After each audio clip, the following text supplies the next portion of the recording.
Okay, so our first briefing is emergency response exercise, and we're going to hand over to Sam. Do you want questions going through at the end? Okay.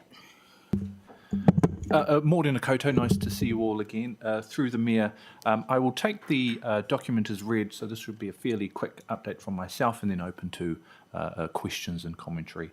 But the purpose of this paper was to really take the opportunity that we have today to brief you on the exercise Ruwhenua, given we are activated today at the moment as we speak with 70 staff currently at the EOC performing the key functions up there to the scenario of an alpine fault earthquake, basically a magnitude 8.2, fairly big one that has created significant impacts across the entire South Island, but also our particular region. For example, REMA have thrown at us that we are completely isolated from everybody, so that is going to form part of the day for the team to determine how we actually get through this particular event.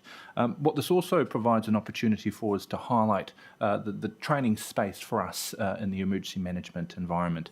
Of course, in the report, I've added a number of pictures of previous exercises. Every 6 months, we try and train our EOC staff. For the best part, we try and frame an 18-month training program where we go through a crawl, walk, run type of regime where we build comfort of our staff to be in that particular environment, to be exposed to the litany of acronyms that we usually are in that space, but to also build that familiarity of staff in that context. Of course, the Cyclone Gabriel highlighted a number of recommendations and lessons from our fellow councils in the Hawke's Bay and in the Auckland and Bay of Plenty regions about staff not feeling comfortable or not being familiar with the processes in that particular context. The second opportunity that I thought we would take is a reminder of the roles and responsibilities of elected members before, during and after emergency events. Of course, we have added some guidance material in there, and hopefully you all remember the lovely presentations that Jeremy Holmes provided over the better part of 12 months following the last new election cycle some time ago. But I think I'll leave it at that and open for questions. Okay. Questions? Jeff? Kia ora, Sam. Thank you for coming in, and thank you for the material, including the guidelines for local councillors. I've got a few questions, so bear with me for a second. You mentioned that there is, the documents on notice for the workshop talk about looking at further opportunities for the role of councillors, that is, those individuals who do not already hold an important role within the response in terms of their ability to communicate. Can you give a bit more, expand on that work and what that would, what that could potentially mean? And secondly, I have in my mind, related to that, I have in my mind that there was some lessons that would have been taken from the practice of Auckland Council during their massive rain event at Cyclone Gabriel in terms of the communication by individual councillors, and I'm hoping that that will be taken on as a lesson or a basis for some lessons for moving forward. Great question, Councillor. Through the Mayor, in terms of some of the roles outside of the likes of the Mayor, Deputy Mayor and chairs of Te Puna Kōrero, the critical conduit of yourselves with your communities is probably the most important part of the role of the elected members, and to ensure that we're aligned in terms of our messaging, but also an opportunity to bring back informational intelligence from your respective networks through the Mayor, Chief Executive, and through to the Emergency Operations Centre. So a bit of an intelligence kind of cycle through that, taking advantage of your networks and connections. The other aspect in terms of the lessons that were identified, one of the critical ones that were found from the Auckland response was the lack of connectedness of their councillors with the official response. And that, I believe, based on observing Mayor Baker for some time, is quite good in this space where we have that centralised conduit through myself as the primary controller, through Wendy Walker as the CE, and then through Mayor Baker, and then White out through to yourselves. It is a bit of an ongoing thing where we learn as we go in these major events, and all kudos to Auckland and all those other councils individuals that had to work their way through a cataclysmic event over that month to try and navigate that. Many lessons were identified. We are going to make mistakes. There will be issues throughout the events. We are human, and the variables involved with emergency events, and that we can't predict what might happen, who it might happen to, or when it might happen. And really, we're just reliant on people being aware of the channels that we have in BAU, but also the informal approaches that Mayor Baker and this collected forum have done in the past to both keep yourselves informed, but also our communities. Yep. Thank you. Thank you for the response on that, Sam. Appreciate it. And I'm sure that you'll come back to us in due course with regards to any suggestions or proposals. As you say, we're constantly in the learning process. My next question, though, is, as you have said, there is an emergency activation exercise on at the moment. The Mayor, who I appreciate for having a couple of weeks back, having a chat with me about this issue, that I think that this exercise may wish, if it hasn't already, consider. With regards to the preparation or engagement with at-risk communities, Pasifika, Māori, those with disabilities, for which they have challenges of resource or accessibility as part of a response. Now, part of this is actually the work you do in preparation for that. And I would like to note whether or not Council will see any feedback or any reporting of this exercise that's happening right now as to how well or how adept we are as a council in taking on board the lessons from COVID in terms of enabling and strengthening local community response because of the role of trusted faces and trusted spaces enhancing a community response to an emergency activation. Great question, Councillor. I'm pleased to say this has been a concerted effort by our space in support of Maungaroa 2050 and Ola Kamatanga 2025. This is a specific piece of work where I have asked Remo, who we pay to deliver many of these community preparedness services on our behalf, to have a dedicated focus to those two particular strategies.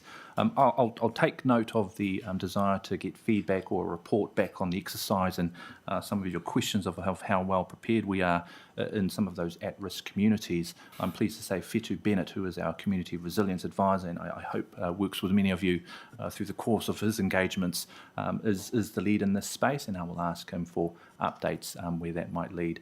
This afternoon, for example, is a specific thing where we have officially opened a Pacifica-based community emergency hub in Waitangirua in support and in recognition of our Pacifica communities and the role that they play and the lessons from COVID-19, specifically through Taima in our space, who has done an immense job in support of Vanessa, especially in the Pacifica space.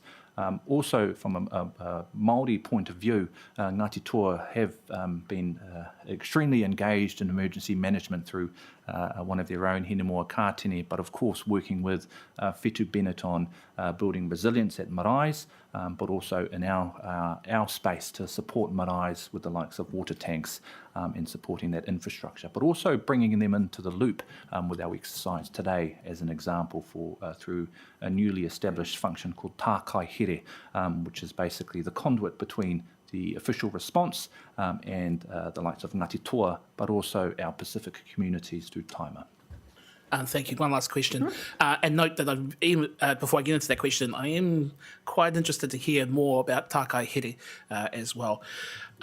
In a broader sense, I don't want to get into the details of the operational part of it, but I do want us, as a councillor, to be satisfied about the role of reporting and updating progress to us on our overall level of preparedness and how we perform in these emergency activations as well as actual activations as well.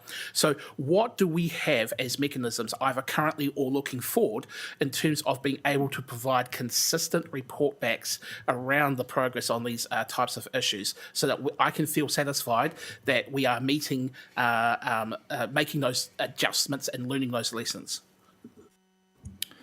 Thank you, Councillor. One mechanism that is under development currently by Remo is a regional approach towards getting that assurance and comfort of how well placed our emergency management system is in the region. That's a piece of work that has been undertaken over the last 12 months.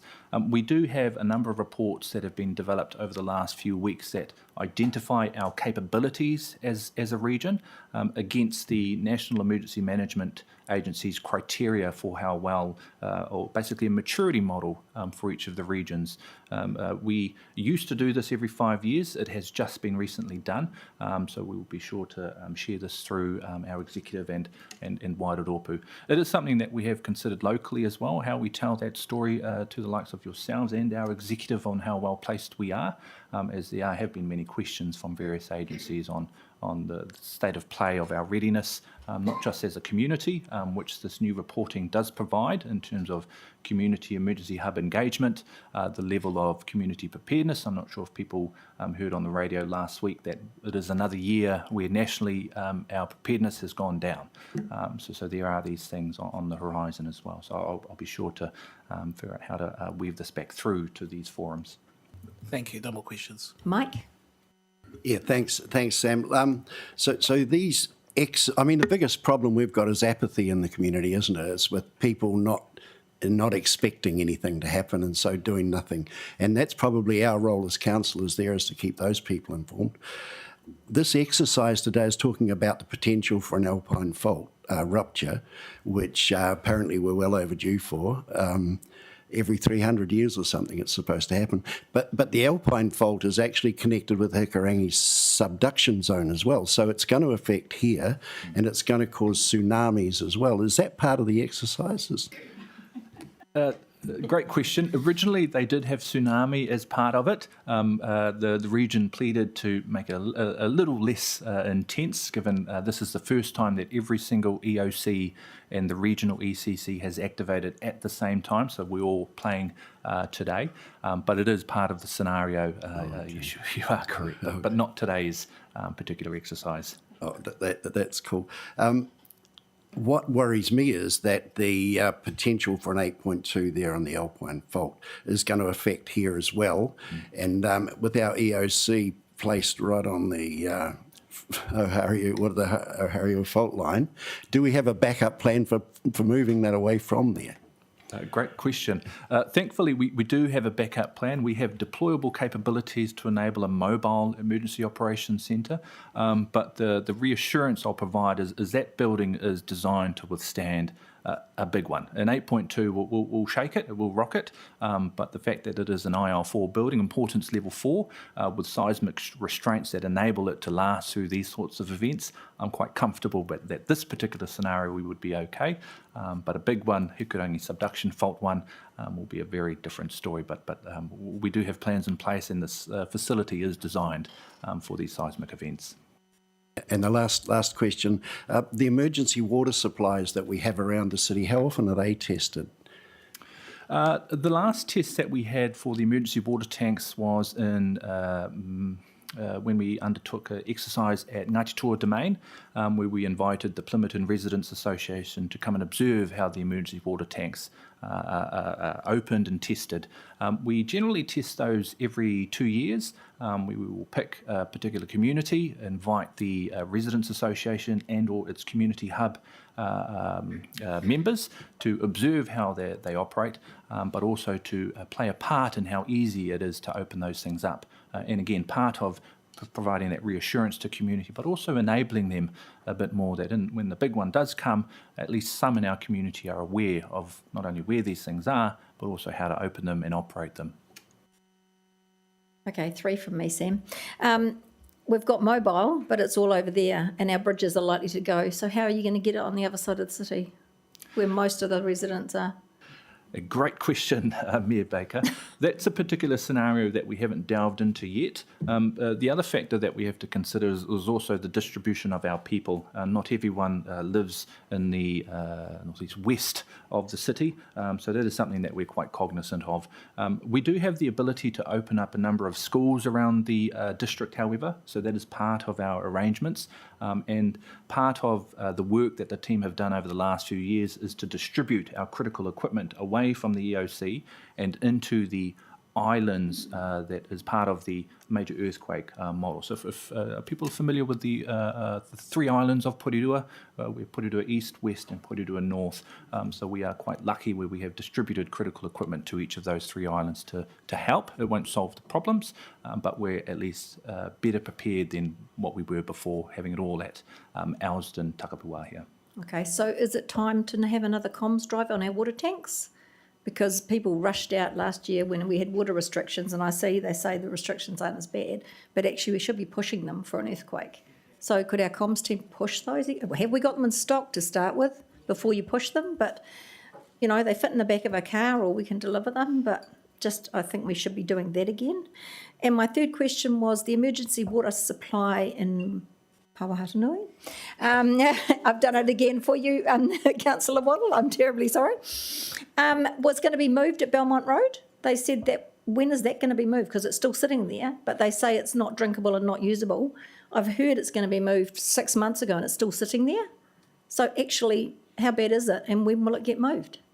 I will follow up with Sam Lister from Wellington Water about that. We've been engaging with him for some time after feedback from the community there that that's not the most ideal location. So we have identified another location in Porirua North in the Plimerton space. Of course, there is nothing there with that sort of In the capability. Plimerton space for that area? For Porirua North, so from Mana Bridge onwards, we are looking to move. No, but I'm talking about our rural area not having anything. So it's the rural area that's in the wrong place. Apparently the stream or whatever is getting into it, so it doesn't work. So I was told by that residents association 6 months ago it was going to move, and they're chasing me as to why it hasn't moved. And it was meant to be going nearer the village or up by the school, but nothing's happened. And if we have one, we've totally failed. So Wellington Water might be very slow, but that one's actually quite urgent. I'll raise it as a priority with Sam and see where things are at. Thank you. Who's next? Any hands? Ross? Sorry, I know we're covered in terms of high-level comms with radios and things. What happens when you don't have these? When the system is down? Starlink. Well, we've got a number of Just out of options. interest. Starlink is an option that we have. I know the work that One New Zealand did following Cyclone Gabrielle, and it is part of their ongoing program to enable our cellular devices to effectively become like Starlink devices. I don't know the progress of where that is at. That is something that they announced middle of last year as an initiative following the events during Hawke's Bay where these did not work. But we also have VHF communication, especially in all of our community emergency hubs, that each of them is quite redundant given our VHF infrastructure is solar-powered energy for those. So they do have backup redundancy as well. So they will continue to go following a major seismic event where the cellular network is down and our power network is down. But it is an ongoing piece of work. We have that Can I group in Tito Bay. Yes, Mike. So that's fine for our emergency management network. For our wider community, we need to have a plan for if comms go down. So when people do their family plans for an emergency, you need to know what you would do if you didn't have telecommunications, because of course it's the first thing to come back up, but it's also the first thing to go down when in a big earthquake. Anybody got any more questions? No? Thank you very much, Sam. Okay, proposed keeping of animal bylaws. Jonah and Nick. Oh, no.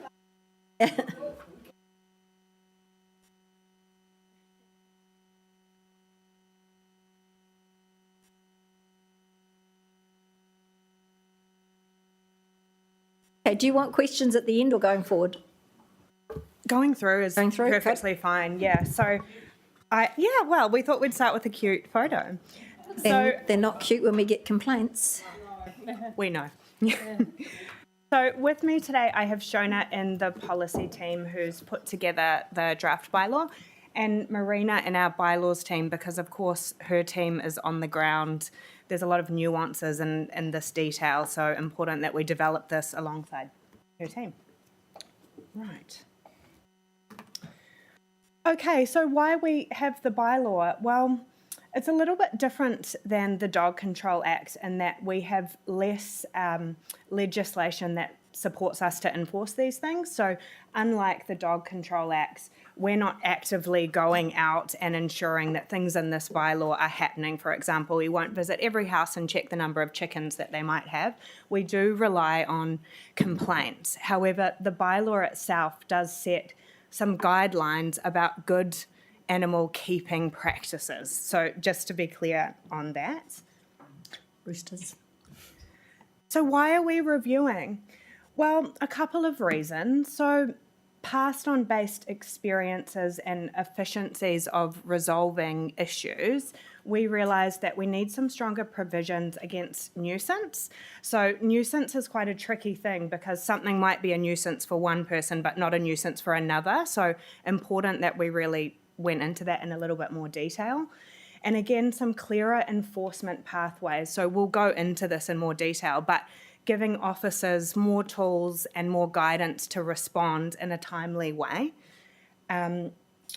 Also response to intensification. So we've got the new PDP, we're expecting denser living. It's safe to assume that in the future, putting some limits on numbers, especially in residential areas, is a good thing to do as the city grows. We wouldn't want sort of unlimited numbers of chickens in duplexes, for example. Also introducing some best practice guidelines for specific animals, which we didn't have in there before. So I've sort of gone through that. Right, the discussion today. So we'll quickly run through some of the general requirements for all animals. So that captures all animals in the bylaw. Talk briefly about enforcement, and this is where you might want to ask Marina any specific questions, as she knows this far better than I do. Then we'll go into some of the inclusions in the proposed bylaw and some of the proposed changes for what's already in the bylaw. Is that okay? Mm-hmm. Great. Okay, so we have set this out so you can see what the current provisions are and what the proposed provisions are. I won't read it word by word, but feel free to ask any questions. Essentially, we are looking at strengthening nuisance more generally, so across the bylaw. So we've added a provision that it can't damage someone else's property. So we didn't have that in before. So that's quite, Sorry, Mia, you're on a roll. Sorry, yep. Apologies. questions throughout. Yeah, Jeff, then Izzy, sorry. So we're clear with regards to the use of the language around damage and property, because obviously those can be very nebulous phrases and can be interpreted by a layperson very differently from someone who's responsible for investigating and enforcing a bylaw like that. Yep, so I feel damage is pretty easy to prove because our officers will be gathering evidence before they issue any notices. Property does have a definition. I believe the draft has a definition in it. There's also one other note I just want to point out that isn't in the slideshow. So after we published this, we received legal advice. You will note that the draft that went out with the paper refers to providing for an animal's welfare. That was based on a fairly loose interpretation of the Local Government Act around we can regulate the keeping of animals. So we have received legal advice that that actually won't fly. So the animal welfare provisions, they've been taken out. So they were included because you provide for welfare, then you can provide, then it flows into nuisance. But we were told, yeah, don't do that. So just want to clarify that as that departure from the draft. Any questions on that? Oh. Yeah, my question was similar to Jeff's. I just wanted define damage, I think was the thing. And then, and then trying to, like, excrements on people's property, is that determined as damage? And then how do you determine whether that, which cat was, or which animal it was, or bees it was, it belonged to? That's or, the bee poo. Yeah. Yeah, all that sort of stuff, sorry. Yeah. Okay, we can do that. Yeah.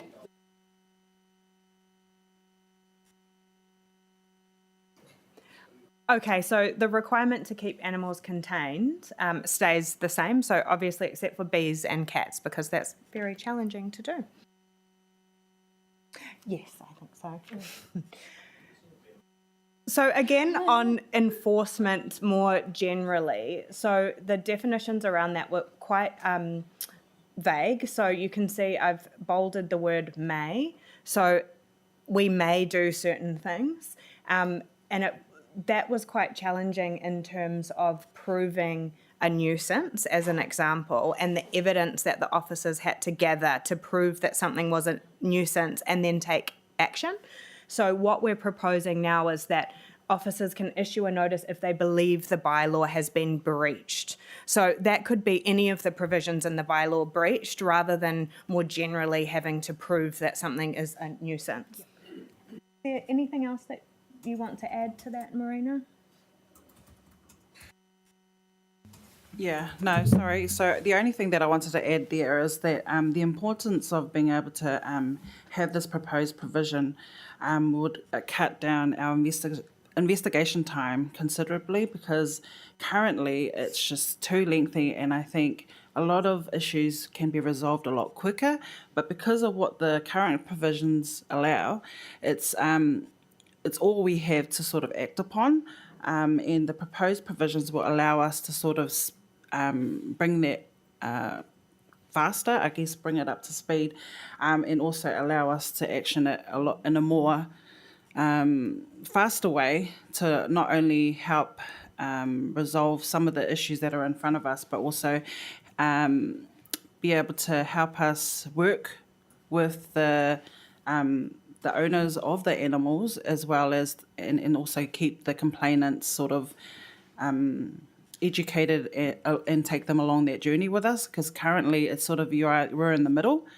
So it becomes an enforcement nightmare when you're in the middle and you're unable to sort of work with either or party, because our current provisions is so broad, and so it's almost a lot of the issues that we have with our complainants is not necessarily about what we're trying to achieve, but more the time frame and what we have to work, and it's just too lengthy. So this will allow us to be able to it's just a clear line, and allow us to actually issue something instantly, rather than having to try and prove something has happened.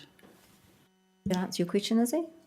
Yeah, it was, because I was going to ask around whether it was going to be more onerous around the staff to enforce, but it sounds like what you're describing is a more efficient process. Yeah, okay, cool, thanks. I've got Jeff, Ross, Josh. So Jeff? So if I've understood the response correctly, and this relates to that second set of provisions, nothing in what is being proposed limits beyond what is being clearly stated in terms of ways to remedy the situation. So, I mean, I'm just making sure that in terms of the way that we use the language in a bylaw, that we, and again, I don't want to get bush lawyer here, but I just want to be mindful that it doesn't limit either the ability of council on how to seek resolution on these issues either. No, so the powers that have been stated in the bylaw are a reflection of what's in the LGA. Yep. So it's, and it's more included for clarity than anything else. Okay.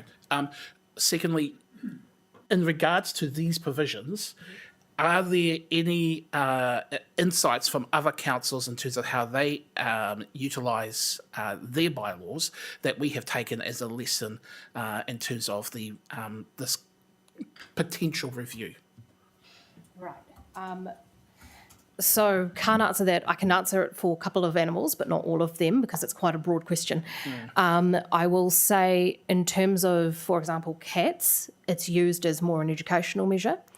In terms of other animals, I will have to get back to you on that one. I know cats has got a very specific space, and then we'll get to that one. But I was just saying, just in regards to this here, in terms of investigative and resolution powers that the council could have. So I will say generally fairly similar. I would say, in fact, this was modelled on Dunedin's. Okay. I will. There's one other thing I wanted to say, and it escaped my brain. Sorry, there was something else I was going to say. It just fell out of my brain. Sorry. It's okay. I'm sure that when you go back and review the tape, you'll be able to put this into the formal documentation. Better word. Yeah, I will. Yeah, thank you. Good questions. Thank you. I mean, it's such a nuanced subject, isn't it? There's so much that's in my brain that it gets mixed up when I talk about it. Ross? Mo's made a joke. Cat got your tongue. Very good, Mose. Very good. Yeah, Well played. I had to acknowledge that. Sorry, I think I'll defer my question because Jeff raised the issue about cats. Yeah. I mean, this whole thing just seemed, when you bring in cats, all I see is an increase in cost. You can talk about efficiencies as much as you like. I just see an increase in cost. We've got a whole section on Okay. cats. Oh, yeah. Okay, I'll hold mine in. Yeah. Josh? Thank you. And if this relates to something we'll talk about later, feel free Yeah, to sure. kick for touch on it. My question is around how we define nuisance, and in particular, to what degree are we able to balance private nuisance versus public benefit and environmental benefit? And I realise this is a complex question, but the reason I ask it is because specifically I look at bees as being quite different to every other animal on this list. Yeah. And that there is a huge environmental benefit and huge public good to having as many bees around as we can. And noting that I'm very intimately familiar with the particular long-running case I think that has triggered this review. And having spoken to people involved, I think there are some very good points that can be made around how actually potentially we would benefit as a city by incentivising or enabling more people to actually have bees on their private property. As long as they have the food to feed them. Yes, and important to have the right regulations and everything around there. I guess the reason I'm going in this direction is I'm concerned that the implication of this paper to me is that we might be moving in a direction that makes it a little bit more onerous or a little bit more difficult to be able to have bees, potentially with more intensification. I understand if we were looking at this purely from a perspective of property rights, I understand that, but I think for bees specifically, there's actually this broader question about public good and environmental good. And I wonder if we're getting our policy settings right with making it more onerous. Yeah, that's quite specific to bees. So with other animals, obviously, it's clearer when things are a nuisance or not. Just one person. I would start by saying that we have had several conversations with beekeeping clubs in the area around this. So the aims were certainly not to make it more onerous. It was to work together, acknowledging the ecological benefits on what might work, but also to avoid any situations that result in complaints and result in any enforcement action in general. So we have worked with the Wellington Beekeepers Club specifically, as well as APINS. I always get this acronym wrong. Right. APINS, yes. To look at this and shown them the provisions that we were proposing around bees. We've modelled it around Wellington's bylaw, which is best practice and considered best practice by the beekeeping community in the area. So I don't think that we are making it more onerous. It's not what they indicated to us in early conversations. At one point, we had considered maybe permitting, but actually in discussions, that is more onerous. So we haven't included that in the bylaw itself. I suppose around nuisance, where we headed was enforcing limits. So that was something actually suggested to us by the beekeepers themselves as a reasonable way to manage nuisance. So as you can see there, based on section size, so still allowing bees, but having those limits, they were quite comfortable with those limits. They also suggested having some guidelines, not within the bylaw itself, but as part of the guidance for the bylaw around best ways to keep bees. So there are some nuances around bees, for example, where a water source is. So that determines their flight path. So that kind of touches on that must get permission from all affected properties. That's a real tricky thing because you'd instantly assume your neighbour, right? But actually it's not always your neighbour. So I think it's multiple things that we can do to balance that public good versus nuisance. And this appears to be, from the advice that we've taken, best practice in the region. Can I jump in? And I will actually argue the current provisions are way more onerous, actually, because to define affected neighbours, one, not defined in the bylaw, two, bees can fly up to 2 kilometres from their hive in search of food. Very, very, very difficult for beekeepers to enforce. Apiculture New Zealand, that's also a bit onerous to follow because beekeepers, as mentioned, still have to register with the management agency. And there oftentimes, especially hobbyist beekeepers or novice beekeepers, they're already members of beekeeping clubs who are members of APINs themselves. I'm still with you, Josh. Yeah. Thank you. That's very helpful. So I guess that the two areas that I'm interested in then are, so in particular around, so you, stronger provisions, strength and enforcement powers if bees are deemed a nuisance. How do we go about, or what is the threshold that we look at for whether something is considered a nuisance, noting that there's a difference between someone feeling that something to them is a nuisance versus something being a legal nuisance? What does that process look like? Okay, so the definition of nuisance, firstly, the Health Act one is like the line in the Health Act is if it's offensive or hazardous to human health, but also the definition in the bylaw is expanded to include an unreasonable interference on the right of someone to enjoy their property. This is really hard because nuisances are so innumerable. In practice, I imagine it would be officers gathering enough evidence to prove that there is a nuisance. Okay. What does the process look like? Let's say that happens, it's established that, so someone makes a complaint, I feel like I have this nuisance, officers go out, they establish some evidence and they agree with it. You then have a house that has, that is a beekeeper currently. What ability do they have to challenge or appeal a decision made by an officer? Yeah, so currently as it stands, our investigation process is really lengthy and it involves a lot of stuff. So we're talking about bees, for example. It starts off with a complaint and we obviously we make contact with the complainants and just gather more information.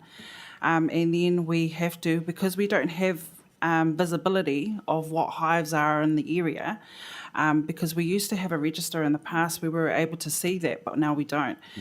So now we have to contact APINs and ask them if they can give us a number of hives. So we give them basically an area and just say, look, we've got a complaint in this area. Can you give us a number of hives that may be in this area? Then we have to, because of privacy reasons, they can't give us an exact location. So they can only just like point us in a direction. So then we have to start door knocking properties and asking them, and then basically relying on the community to be honest with us that they have hives or not. And that's basically, if we don't have information on them already from past complaints, that's basically our process. So that's why it becomes lengthy.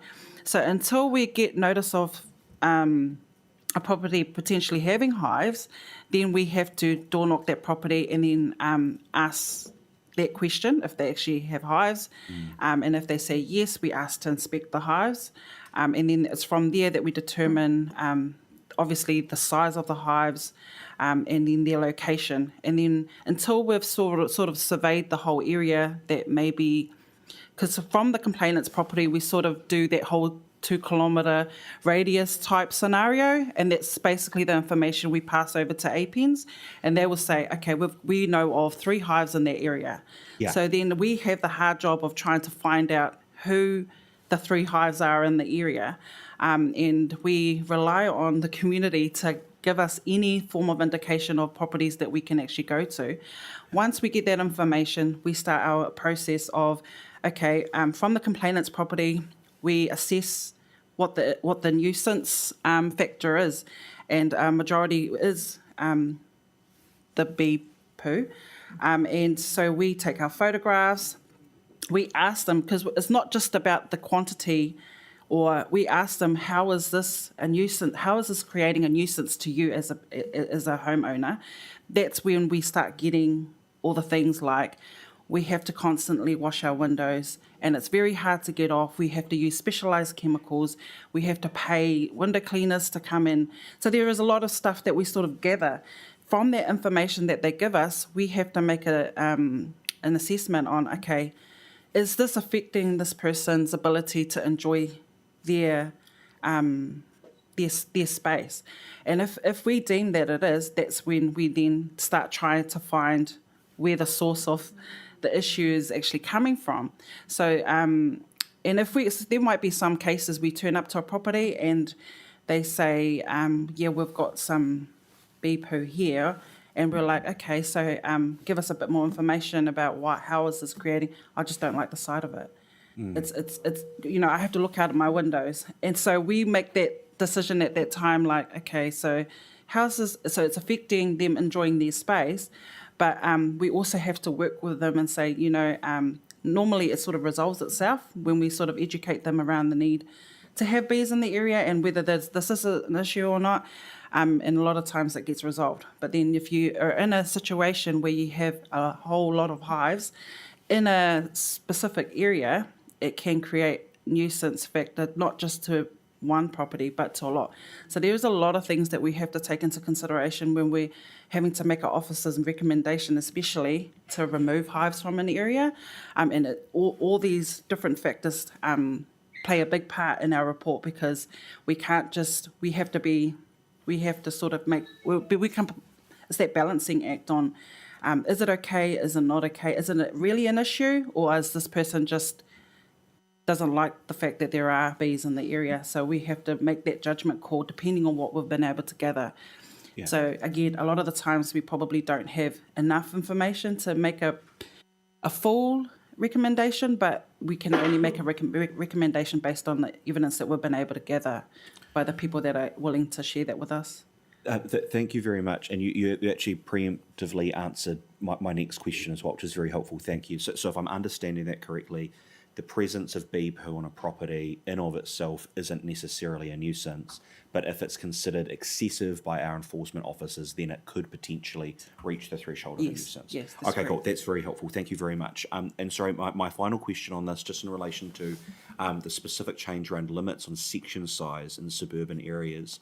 Could you just speak a little bit to how we landed on this particular size in particular, and also will this impact any current beekeepers that we are aware of? So and Mia, I might get you to jump in if you have anything to add. So the way we settled on the beehive, firstly, we've spoken to Wellington Beekeepers Club, Apiculture New Zealand. The limit of 4, we spoke to the American Fowl Brood Management Agency, which is the AFB agency, as well, and they recommended 4 for anything above 1,000 metres squared. The 2 limit was based on, they've both agreed with the limits. The main concern around the limit was intensification, because if we've got bees, people living closer together, bees are likely to poop on more windows on their way to forage for food. So we do have buy-in from the beekeeping community, and it was intensification. And specifically the other part of that was, are there any current sites that we're aware of that as a result of the 500 metre square metre would be impacted? It's a bit tricky to get that information because the American Fowl Brood Management Agency, they legally can't give us information about hive owners and where they live and section sizes, so it's pretty hard to get that information, It's whether you drive past them. I know one that is on a smaller site. I'm not dobbing them in because I can see them and everybody else can. But the problem with the hives is whether they have, as from the rural community, came big time a couple of years about this. People that don't have the vegetation to feed these bees. So it's all people have been going around putting things in and they get paid for it. So that's why they've been dumping bees where they wouldn't normally be. I don't have a problem with beehives, but you do need to have the vegetation. I've got Mike then, is he? Yeah, thanks for that. I'm intrigued with the flight path being controlled by water source. What constitutes a water source? Is it a bird bath? Is it a pond? Is it a creek, a stream? What? I mean, anything. So they will fly to any type of water source. Typically, it's like paddling pools that people. So you might not realise that you're attracting bees with these things. I certainly didn't know. Water of any kind. So in the guidelines, they say to have a water source in a particular proximity to the hives because they will go to that first, as opposed to your neighbours. Thanks again. Is he? Yeah, cool. The water source I wanted to know about. Yeah. But also, so if there were complaints and you did all the research and knocked and everything, do you have historical,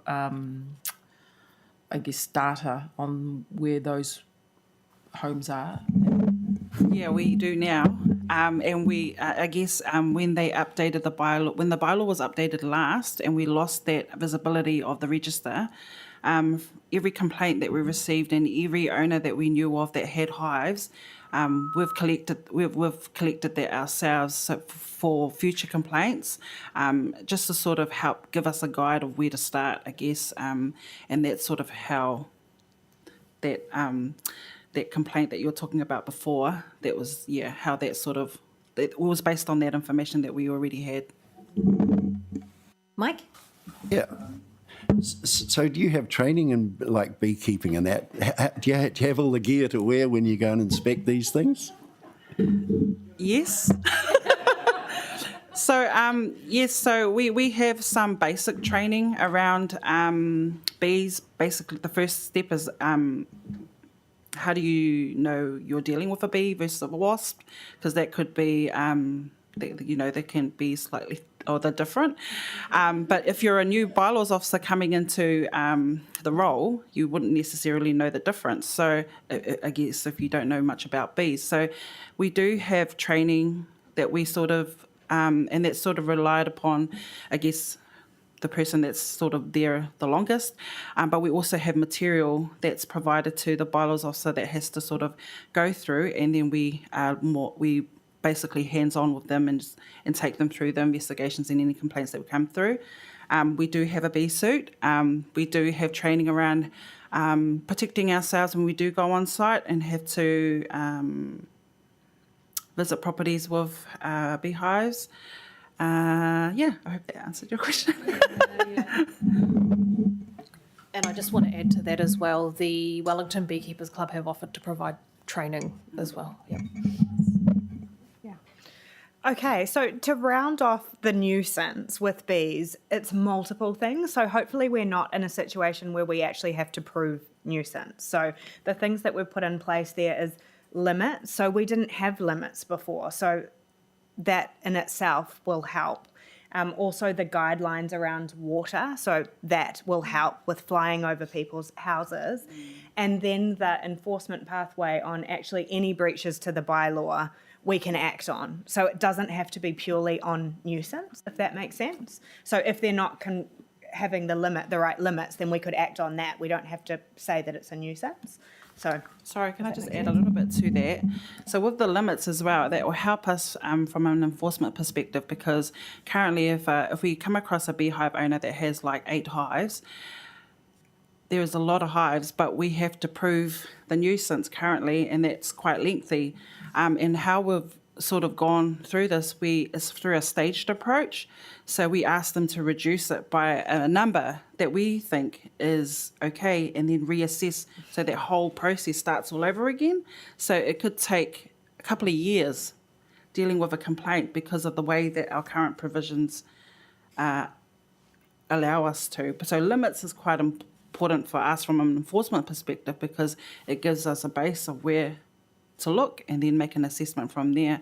We will still probably have that staged approach with the beehive owners and work with them to reduce it bit by bit rather than just remove them altogether. But it won't be, as onerous, I guess, as from starting from 8 and then asking them to reduce, and then that sort of 3 years later type scenario. I think I'm really curious about the nuisance in terms of bees and bee poop, because that stuff is really quite hard to wash off when you get it on not necessarily your windows for your house, but car. So if someone is let's say a car enthusiast and they get it pooped on and they have to try and get the expensive stuff to wash it off, when does it become like a financial burden to someone who's having to get to keep washing the stuff off? Does that come into the whole? Yeah, it does. Yeah, we take that sort of how we measure the nuisance as well, is when it starts to become a financial implication on the property owner. So it could be anything from cleaning of windows, repainting a vehicle, and also In some instances, it's discarding of a lot of washing, because you just can't get that stuff off. So we capture that all when we're taking statements of the complainants, because that also forms how our recommendation to, if we need to work with the beekeeper to reduce hives or remove hives altogether. All right, moving on from bees. Cats. Oh, here we go. I put the big items at the beginning so we could talk these through, and then the other ones are just based on the PDP, so should be quite simple. So you're not requesting that cats are microchipped, like the hut and places like that? Yes. You are? Yes. Right. So first of all, we'll just go, the definitions are up there because that's quite important, because we can only regulate the keepers of animals, so animals that belong to someone. So that's quite relevant in terms of this discussion. Right. Cats are currently not included in the bylaw at all. So other councils in the region, including Hutt and Wellington, they have included a provision to require people to desex and microchip cats. So touching on what I said earlier with enforcement for this, we have different obligations than we do for, say, dogs. So different legal obligations in terms of enforcement. So this provision, and this has been confirmed by other councils, doesn't mean that we're actively out enforcing cats. So really, if this were to go ahead, it is about long-term behaviour change. The reason we thought that we should have this discussion and include it is that other councils are doing it, and we've been asked to for a few long-term plan periods. So we've got submissions on it. The SPCA encourages it. There are some benefits there, but understand that there might be some concerns. So hence bringing it to the table. Josh. Very much support this direction of travel, and in fact, my only questions would be about to what degree have we considered going further than that, and so in particular, knowing that one of the major threats to Indigenous wildlife is roaming cats, not necessarily stray or feral cats, but just roaming cats, any normal cat. Have we looked at and considered the possibility of having containment requirements for cats in addition to microchipping? This is, I've thought about it. It's very... Expensive? It's expensive. It's quite... I imagine, like, if we included it, I don't know how easily enforceable it would be. And also be really I think it wouldn't go down well with the community because, for example, I rent. If I had a cat, I would have to then, how does that work? It's an added expense for the community at a tricky time to construct catios. So it's thought about it. Well, we could see what the community has and it might be to that say comes about back it. through consultation. Yeah. Jeff? Yes, it is a tricky issue, but I am so glad that we're at this stage now looking to have the conversation with the public. And that there are other councils across the Motu, not just here in the region, but in other parts of the country. I saw a news story a few weeks back about the far north tackling the very same issues as well. So it is, I think, timely to have this corridor out. I think, before I go any further, there was somebody in this room who's not here, and I'm going to... exactly. I'm going to speak on their behalf as well as mine, because I'm pretty sure we are both in lockstep on this issue, that this is well overdue, as has been said by Councillor Trillin. So it is better, I would think, to be a gradual approach in terms of improvements and not go too far forward with regards to the other councils that may come on board and then look to make refinements as you go forward. My concerns are about the fiscal implications, both to council and as well to individual pet owners, cat owners. So can you give some commentary about the work that you have already done thus far around the concerns that the public will have around the cost burden to them, as well as the cost burden to council and therefore ratepayers or whoever pays the fees, as to how we would be enforcing or investigating or implementing a change to the bylaw?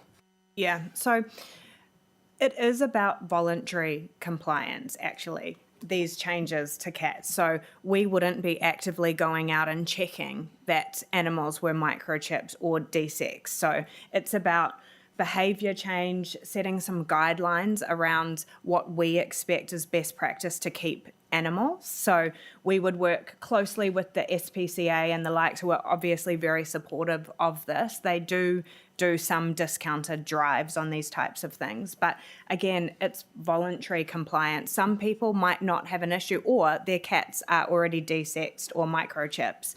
I think looking at the why here is there's reasons to do these things, right? So with desexing, it prevents unwanted litters and in turn feral cats over time. And microchipping for owners can be a good thing in terms of natural disasters, being reunited with their cats if they're hurt or injured. So there are some benefits as well for animal owners who might actually be doing it already.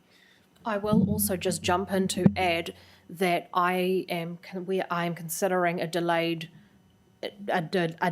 coming into force date for this. So, for example, they have like a line up until June 2025 for all owned cats to be desexed. I'm looking at delaying it by about a year from the date of adoption. Okay, so thank you for that little piece of information. I guess the next question I have in regards to that is, and I think this might be something that Councillor Leggett would probably resonate with me.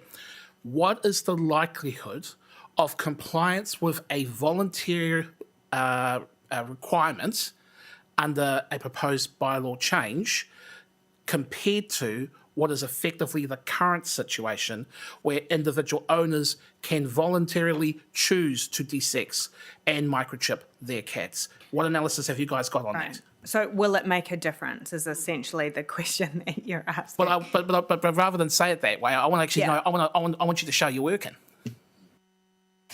That is an extremely challenging question to answer, really. I suppose as a council, people look to us to set guidelines for how we regulate animals in the city, right? So some might assume that they would check our bylaws when they're considering how to keep animals in the city. If that's in there, people are more likely to do it. So not everyone, but that is the thought pattern of behaviour change and in line with what other councils have proposed in this area. There's not a clear answer. As we said, it's a challenging one. Yeah, and I agree with that as well. Yeah. And I don't want my comments to be seen as shifting in one direction or the other. I just want to be robust in this process.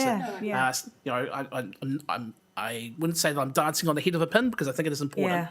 Yeah. The other part of this as well is council can choose, as it has with dog registrations, taken an approach where it can provide fiscal incentives through the reduced dog fee registration category. We have to come up with a better name than that. I mean, it is a good name. It says what it says, but it's not exactly tripping me off the tongue. In regards to providing fiscal incentives to owners to jump on board, or through what Auckland Council, I think, has been trying to do with regards to trying to support local providers and subsidising local providers to do these desexing work, or in that same vein. Or alternatively, we go down a pathway of, a more enforcement pathway. Are we...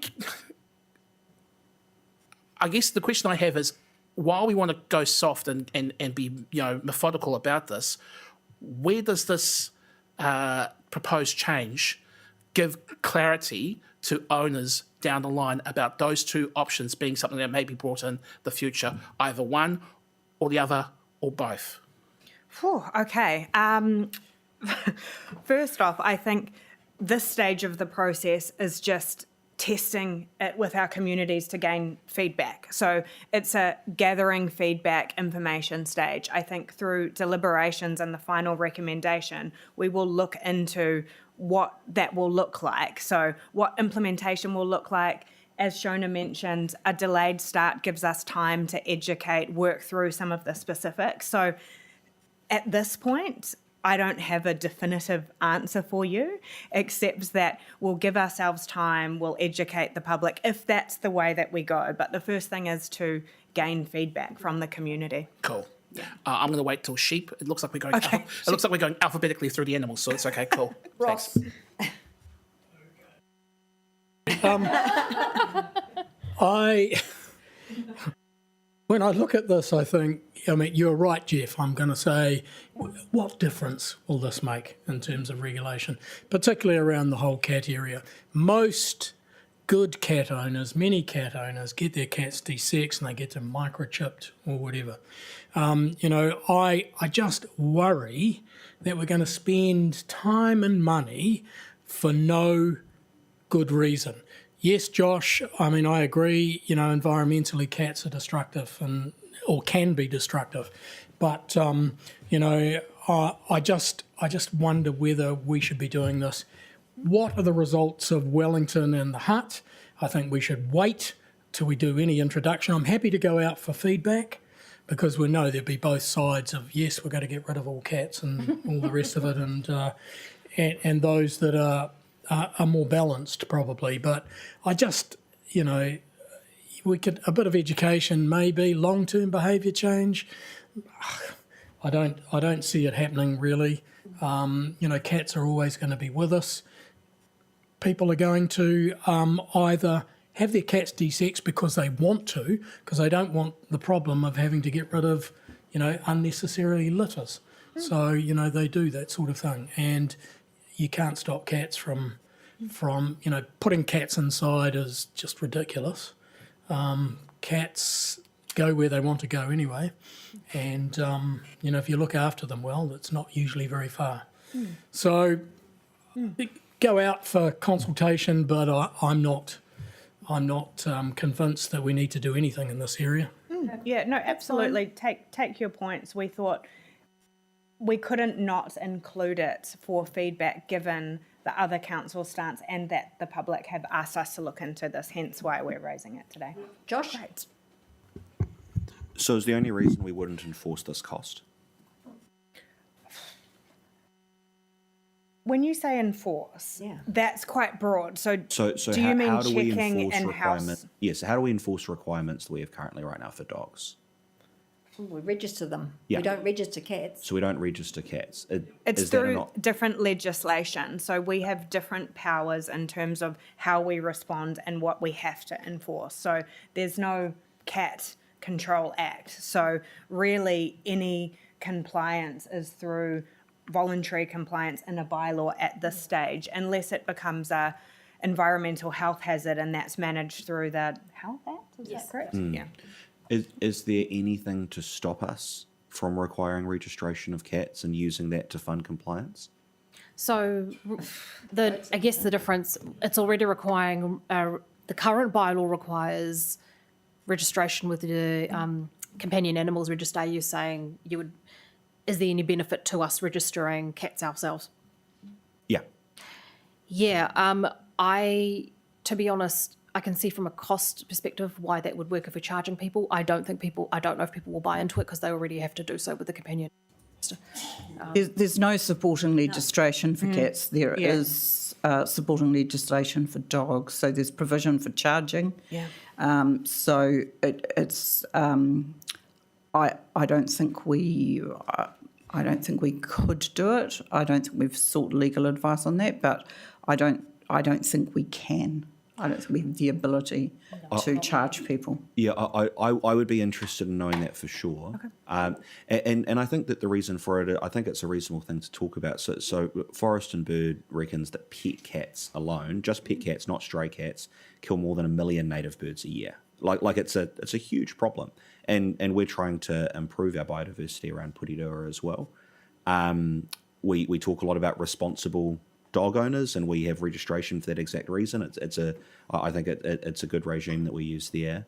And for cats as well, I'm sure the majority of cat owners are responsible currently. That's great, but clearly there are plenty that also are not, if we're seeing this level of issue of problem as well. So yeah, for me, my only critique is I don't think this goes far enough, and I think whether or not we go with that eventually, I would like to see that put to the public and say, do you want a registration system? Now it may be that that there is a legal reason why we can't do that, and if that is the case, that is the case. But if there's no law saying we can't have a system to require registration, desexing, microchipping, that would be my preferred outcome.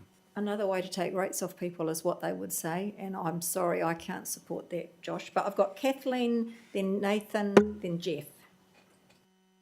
So I've got two questions. So my first one is with regards to microchipping and desexing, with in terms of what Councillor Trillin was talking about with them attacking birds and wildlife. Does that actually stop the cats, or is that more a cat collar that would help with that preventative approach? So, yeah, many ways you can prevent it. I know Wellington are trialling. They've got like these funky clown collars that I think they might even be selling them. They've been giving them out when they came out here, but they're $2 or $4. They're cheap. Yeah. Okay. So that's one thing. The other thing is, we. Again, I'm sorry, I'm really nervous. Right. We don't think it's... Oh gosh, nobody can tell. That's good. Thank you. They're not scary. Oh bless. So I guess, are you asking how? So let me backtrack a little bit. You are asking how we can help prevent cats kill animals. I'm asked. Well, yes. What I'm really trying to clarify is would desexing or to me it sounds like a cat collar would be more of a preventative approach. I see what you're saying now. Rather than that's what I'm trying to get clear. So really, not being a cat expert, so I might have to seek some more advice on this. But desexing and microchipping is more in regards to the things that we mentioned earlier. So future populations of feral cats, and as well as identifying animals. So really in relation to the birds, again, we'll seek further advice. Confinement for pets that are already owned is one of those things, but desexing and microchipping, I don't see, with my limited knowledge on cats, how that would help. Okay, thanks. Because I'm not a cat owner either, so I don't know. But you raise a good point, and so, but maybe it's more that collar or with the bells on it or whatever. That's a better approach. Like, is that something to? Well, it's and if it's a cheap approach, it's something to consider. I think as part of guidelines. So it doesn't need to be included in the bylaw itself, but similar to bees, we can look at including guidelines to those types of things. So it's not enforceable, but this is good cat ownership. This is what it looks like. The clown collar, etc. Josh, I'll give you a right of reply before Nathan. Sorry, just to clarify. So in terms of cats that are around currently, you're absolutely right. That the desexing is more about, it's preventing those long-term increase in feral cats. We know a lot of feral cats come basically from owners that don't desex, and then they get a bunch of kittens, they don't know what to do with them, they go dump them out in the wild, and they become feral cats. So it's about that long-term prevention. For pets you currently have, you're absolutely right. Yeah. Cool. Nathan? Oh, sorry, I've got one more question. I have sorry, two questions. The second one was, and sorry, I don't know if you, I thought I heard Councillor Hayward, answer it and ask it, but I don't know if I heard the answer.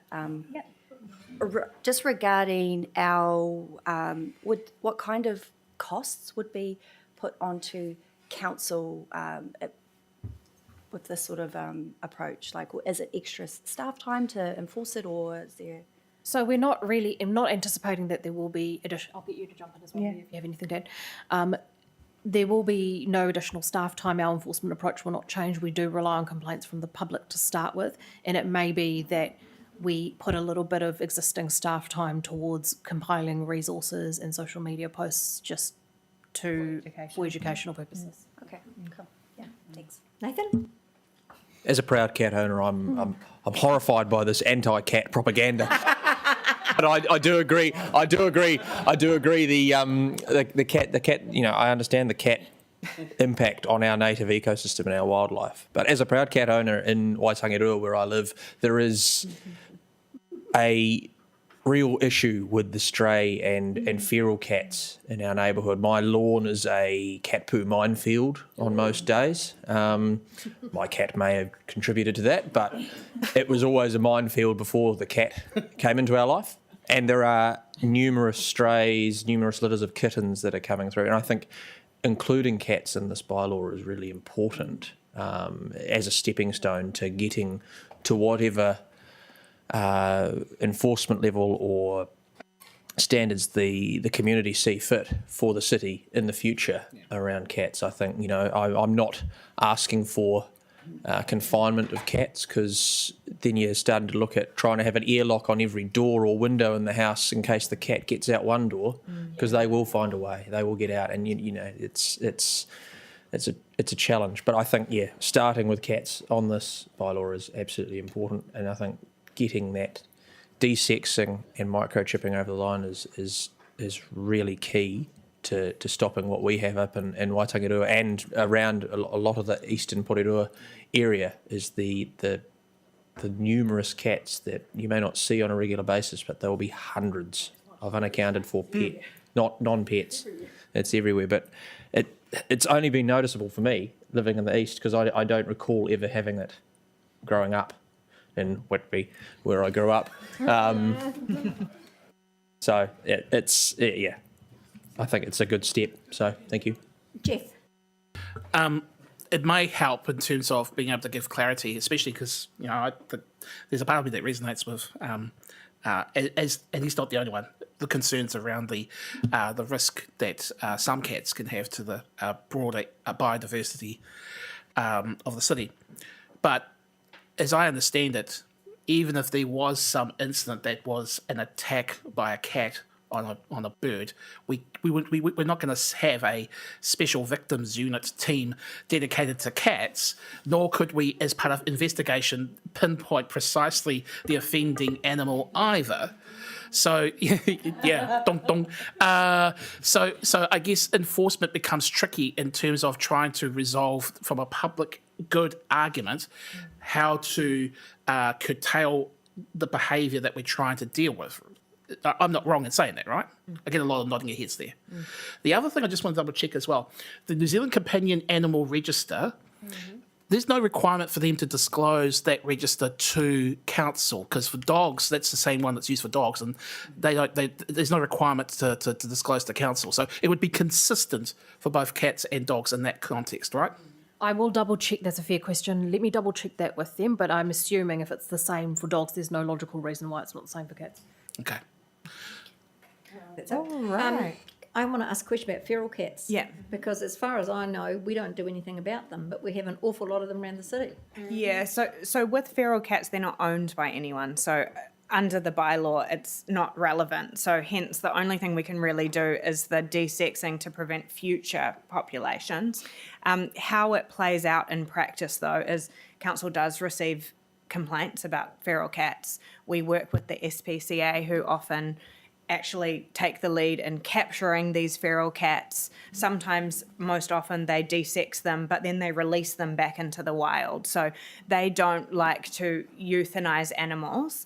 So that's the current process, but very little that we can do about that, unfortunately. Okay. Yeah. Yeah, well, Greater Wellington won't do it unless it's in their boundaries. Yeah, that's correct. In their parks. That's So correct, I've yeah. had that because there's quite a few, obviously, in the east, but also in Titahi Yeah, Bay. it's really challenging, yeah. Okay. Yeah, Thank sorry. you. All right. Are we moving on from We're moving cats? on. Okay. We're waiting for sheep, obviously. Roosters and poultry is the next one. Oh, can I ask a question? Okay. Yes, Ross, you can ask a question. What happened to the rooster at Aotea Lagoon? Marina? I think someone else took him.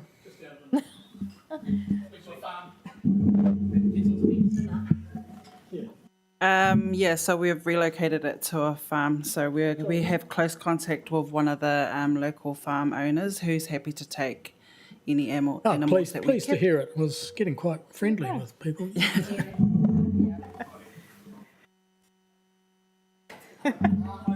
See lots of poultry wandering around on the Whitby page. Somebody chicken has jumped the fence. So the highlights here is really just reflecting the zones in the new PDP because the old ones didn't make sense anymore. We didn't have a definition of poultry, which is apparently important when we went into it, and there were no limits on numbers. So again, with intensification, it's important that we look at a limit on numbers. So any questions? Roosters and poultry? No, they're nice. They seem straightforward. Good. Stock animals. It's just your sheep. Here we go, Jeff. So similar, really just tightening up some of the parameters around that and a wider range of stock and definitions. Okay, Jeff. Now it's time to shine. Right. I know that we've used language around the PDP. Yeah. So why is there something different about how suburban areas, I mean, obviously the PDP is where we define suburban areas, but I'm just trying to figure out, is it consistent in terms of that, the PDP rules with these other stock animals as well, or is there something unique about sheep in this context? Can you just give me clarity around that?